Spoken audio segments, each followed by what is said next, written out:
இன்றைக்கி நம்ம பார்க்க போகிற லஞ்சில் முட்டைக்கோஸ் பொரியல், பருப்பு போட்டு கேரட் போட்டு கூட்டு, அதோட முருங்கைக்கீரை பொரியல்.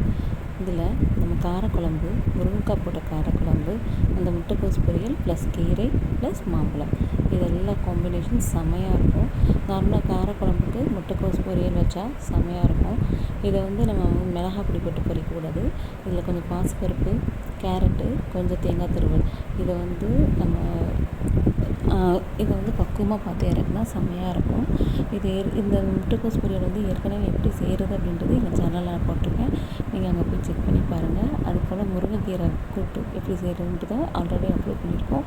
அதில் முட்டை போட்டு பண்ணியிருக்கோம். நீங்கள் அதையும் போய் செக் பண்ணி பாருங்கள்.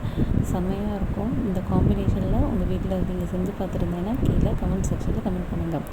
இது போன்று நிறைய சிறுதானிய வகைகள்லேயும் சரி நிறைய வீடியோஸ் எங்கள் சேனலில் அப்லோட் பண்ணியிருக்கோம். ஐஸ்கிரீம், இப்போ கோடை காலத்துக்கு ஏற்ற ஐஸ்கிரீம்லேருந்து வீட்டிலேயே குழந்தைகளுக்கு செஞ்சு கொடுக்குற ஸ்நாக்ஸ் வரைக்கும் எல்லா வித வீடியோஸும் எங்கள் சேனலில் அப்லோட் பண்ணியிருக்கோம். உங்களுக்கு பிடிச்சிருந்தால் சப்ஸ்கிரைப் பண்ணுங்கள், லைக் பண்ணுங்கள், உங்கள் ஃப்ரெண்ட்ஸுகளுக்கும் ஷேர் பண்ணுங்கள்.